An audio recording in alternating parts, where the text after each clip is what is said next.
Héloïse, c'est une vraie porcherie ta chambre. Tu m'énerves de jamais la ranger. Et tu me rends triste aussi en pensant pas à moi et en faisant pas de place quand je viens dans ta chambre. T'es vraiment pas sympa. Est-ce que ça vous rappelle des situations? Moi, des dizaines. Et dans chacune d'elles, le responsable de ce qui se passe ne fait aucun doute pour moi.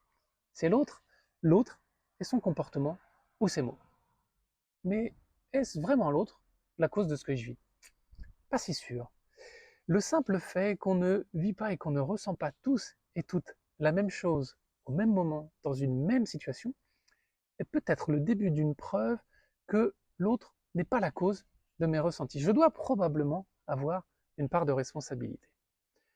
C'est en tout cas l'invitation de la communication non violente, de ne plus voir l'autre comme le responsable de mon malheur, mais comme le révélateur de mes besoins insatisfaits.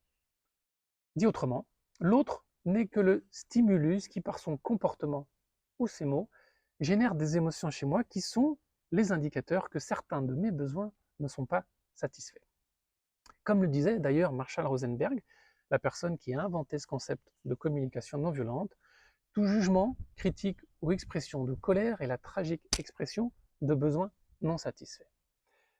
Qu'est-ce que ça signifie en pratique? Ça signifie que tout ce qu'on se raconte sur les autres et tout ce que ça nous fait vivre d'inconfortable tire en réalité sa source de nous-mêmes et de ce qu'on aspire à vivre et que parfois on ne vit pas, en tout cas pas autant que ce qu'on aimerait.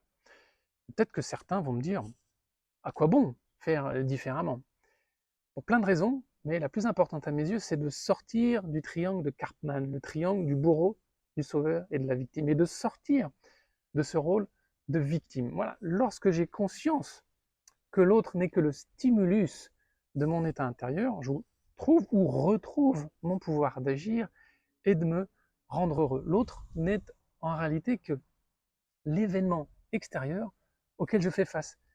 Et en ayant ce discernement, je peux dissocier les faits, c'est-à-dire ce que l'autre a fait et sur lequel j'ai finalement peu de moyens d'agir, de l'effet. L'effet que ça a sur moi et sur lequel là, je peux agir énormément. Alors, en pratique, ça donne quoi de faire différemment? Ça donne ceci, pour reprendre la situation avec laquelle j'ai commencé cette vidéo.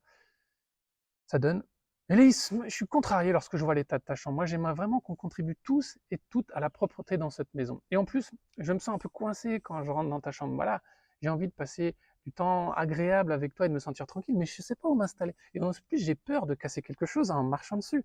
Est-ce que tu voudrais bien faire un peu de rangement dans ta chambre? Alors, ça vous donne envie d'essayer? Si c'est le cas, je vous invite à aller jeter un œil sur mon site internet pour avoir plus d'infos sur ce thème et sur plein d'autres en lien avec la communication non violente.